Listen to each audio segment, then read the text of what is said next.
we've already done sort of harder part of this. This next part is just a little bit confusing, but you only have to do it, the confusing part, once, and then you'll be able to use it for a long time. So the first thing we're going to do is delete all these out of our scene because we just don't need them. Now that they exist as templates and they're hooked up in data, we don't need them to be in our hierarchy. The game will spawn them when they're needed. What we need to do now is look at how a gatherable is actually spawned out in the world. Right now, you can only gather on your property or in the forest or in the quarry, but for a flower hand-in or a trash pickup or an Easter egg hunt or something like that, we're actually probably going to want the action to happen here in town in the main map. So that means we need to add the ability to have gatherables to this main area. So to do that, we're just going to steal some stuff from one of these existing areas. We're in the forest here. And the important parts that allow for adding of gatherables are just these two things right here. The area replicator loader and the area forest gatherables replicator. That's the part that allows a gatherable to be put out. So we're going to copy those and then we're going to paste them into town. Put them right there. And we'll just make sure they're zeroed out. They're these two little white boxes. So the next thing that we need to do, this replicator loader just has a box on it here, and this replicator needs to be put into it. That's what attaches the replicator to town so that it knows that when you come to town, this is the replicator it should spawn up. Now the other thing we need to do is go inside this Gatherables replicator, and you'll see a folder called Open Me. You should do that. And then you'll see there's two things inside. One is a group of trees set to forest trees, and the other one is a forest gatherable group set to forest random. Now I'm just going to hit play right now so you could see what would happen if you just did this. If you just brought in a replicator and a replicator loader, and then you hit play. And this one, remember, is a copy of the one that's in the forest. Notice what has happened. It's working just fine, but we now have the forest loaded up in town, right? We've got all these trees everywhere. So that's good. That means it's doing exactly what we would expect. We duplicated it. It's accessing the same IDs it previously was in the forest. So that's the part we need to change. So we're going to de-instance this template. We'll just rename it Gatherables Replicator. It doesn't really need forest in it. We're going to abandon the template for it because we don't actually want to change that forest one by accident. That would break our forest. That would be bad. So we'll call this one just Gatherable Group, and we'll call this one. So the important parts of these two is their pivot location, like where they're located in the world. That's important.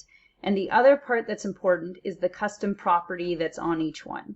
This white box inside is just to let you grab it so that you can jump to where it is in the hierarchy without having to dig for it, right? If I just click on this, then I can get to where this ID is. So those white boxes are just little handles. You can delete them if you don't want them. But these IDs, we now need two new IDs. So we're going to just say town gatherables can be one of our IDs, and town random gatherables can be the other. And the place those two IDs would be used is in the database. So we're going to go to Gatherable Groups in the database. We'll open up a table. It's just another place where you edit a table. And we're going to copy the two groups that the forest was using because they have the properties that we want. So we're going to copy forest trees, and we're going to copy forest random. Okay, so we've got two new ones. And this one, let me just make sure that I'm naming these right. Names really matter. You don't want to make a mistake because then your stuff won't work and you won't remember why. So this right here, you see it says Gatherable Group ID, and this is a Gatherable Groups table, and there's the ID. So it just needs to match. That's what makes the connection between these two things. And then this one goes here. So we have our two new groups. Now we have a unique storage ID column. Anywhere you see that, make sure that you've given it a unique number. Okay, so I just count up. Add your stuff to the bottom and then just count up. Those unique storage IDs are used by the code. They're not used by you. They're just so that the code knows what's what. Next, we've got templates that these are accessing, right? So let's go and let's get these two templates. We'll put this one under our trees, and we'll put this one, I'm just hitting the little droplet thing to jump to where they are in the core content. I've brought these out. So it's currently pointed to the ones that were made for the forest because that's what we copied, but we're going to just de-instance those and we're going to abandon the template. We're just going to use them as a base to make sure that we have all the right parts and custom properties. Okay, let's just hit File, Save All for now, just in case. We're going to rename these. Okay, and then most of the stuff, leave the script alone. Most of the stuff inside is, it's all the place trees, and we don't want that. So we're just going to delete all but one of the things inside so that we just have one to copy and we can ignore all the rest. Actually, to make it easier for what I'm doing right now, I'm going to hide some things here. So we're working in town right now, but the only part we're working with is there. So I'm just going to lock that stuff so that when I'm working on this, it's not so overwhelming to look at, okay? The only part that matters to us right now is not any of this. You can ignore all of that. But what we're actually looking at is these two folders, right? Inside of it, that's where these will spawn when you run the game. So that's why I drag these inside here to position them, because they're going to match the position of that group. So inside of there, now I have this dummy object. Let's go see where it is. It's over here. We're going to want to place this somewhere else, right? This is our just our regular gatherable group. So that means this one's actually going to be the hand in. So we'll take this box and we'll just move it. I don't know. We can move it here next to the, and we'll rename it to flower collection. And this is where we use that ID we made. Do you remember when we made the flower collection ID up in the Gatherables table? So if we scroll down to the bottom of that, the two IDs we made were harvestable flower collection and harvestable pink flower. So that's the ID I need right there, harvestable flower collection. And it has to just be here on the outside of this object. That spot is where, this orange box is where my thing will spawn. But if I want to size and position this so that it looks sensible, I can grab a copy of my art and put it in there temporarily. Oops, that was not centered. I moved just the dummy object and not the actual thing. Let me try that again. There we go. Okay, so you can see that when it spawns, it's going to look like that, which is probably not actually what we want. We can just turn it like this. And then we can make this dummy object match more what the thing actually is. There's two types of editing with these dummy objects. Dummy objects don't show up when you hit play in the game, but they're just meant for what we're using them here for, like positioning and stuff. But you can either scale them with these little boxes and stuff, or you can uncheck this and just scale them with the normal core tools, which is what I'm doing here because I think it's a little bit easier for new players. The gatherables placed in this one are up in the air a little bit because the forest floor was higher. So I just have to move my gatherable down a little. So that's more what we want. Now we can just, we can delete the art out of there. We maybe change our dummy object to a different color. And that's basically where that one's going to show up, and it's going to spawn that gatherable. So let's make a new template from that. And then we're going to do another one in the other group. Same thing. We don't actually want all these things in here. We just need one example that we can copy and paste around. We can call this pink flower. The name here doesn't matter. It's this ID that matters. And we can make sure our ID is right by copying the ID that we made in this table, right? We called it harvestable pink flower, so that's what we need to call it here. Again, we can do the same sort of deal. Let me just, that's where it's wanting to spawn, but we can put our flower, the gatherable in, again, just temporarily so that we can properly position this glowing box to represent the item.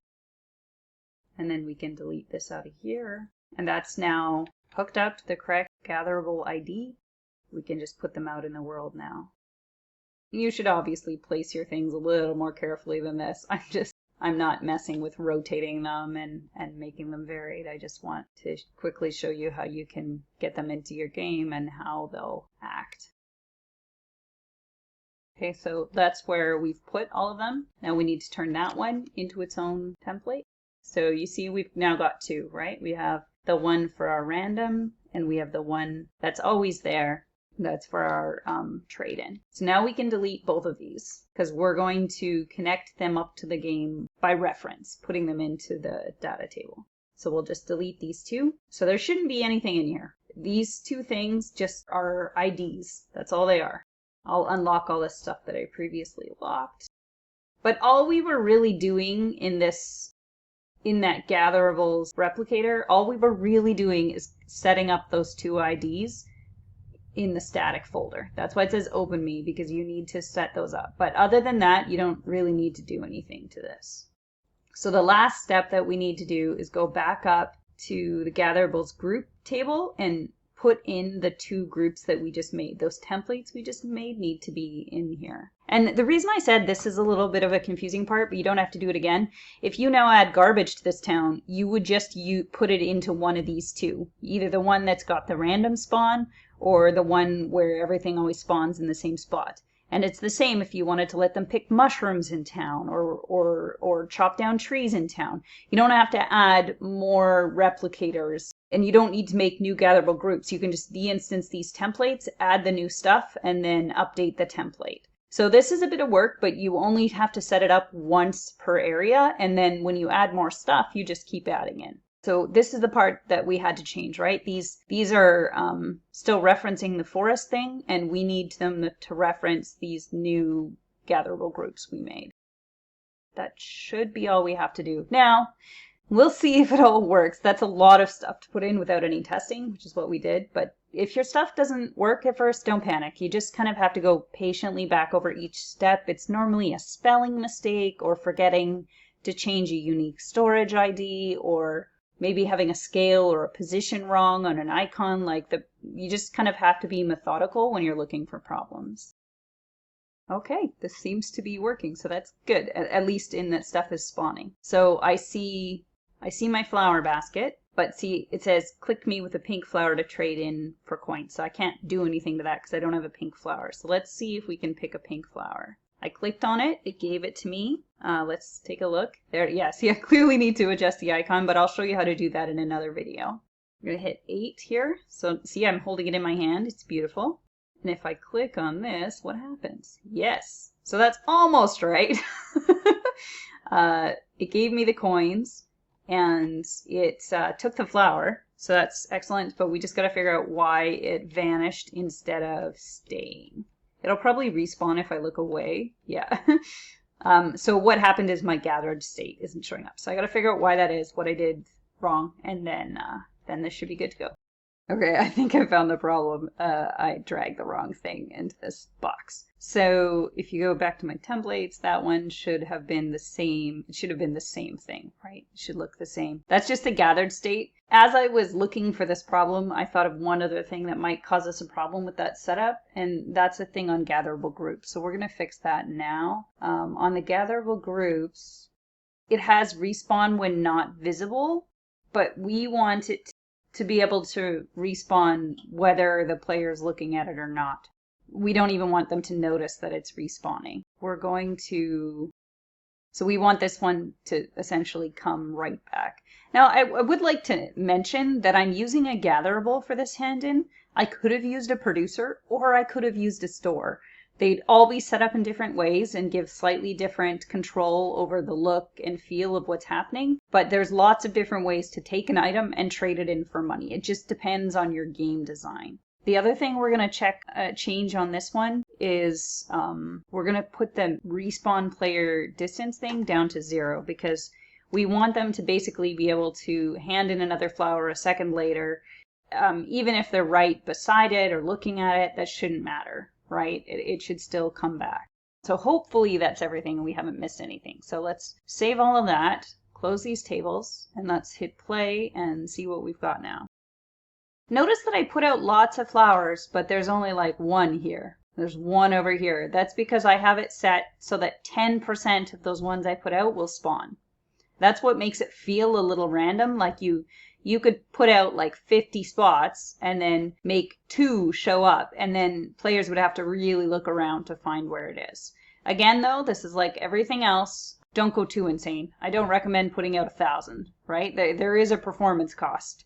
But having, having 50 nodes in all of your town and having 5 or 10 of those nodes findable by the player, that should be fine. There we go. I got 2 flowers from it that time, so that's good. That'll be excellent for our test. I'll hold it in my hand, click it. There we go. So I was able to hand in both and got money. Oh, did I get 3 that time? I had an extra one. Perfect. That's how you would add a simple job to your town, right? Like you could make it in an NPC bubble like this one, copying what I've done inside of one of those NPCs where it's like, go collect garbage around town for me and I'll pay you. Or you could have just made it a recycling bin that you could put plastic bottles back in to get a deposit. You could make it a pet that wants food and you can go look around the town and find bones for a dog or something. And when you give the bone to a dog, the dog gives you happiness hearts, whatever seems fun to you. All right, have fun and I'll see you in the next video.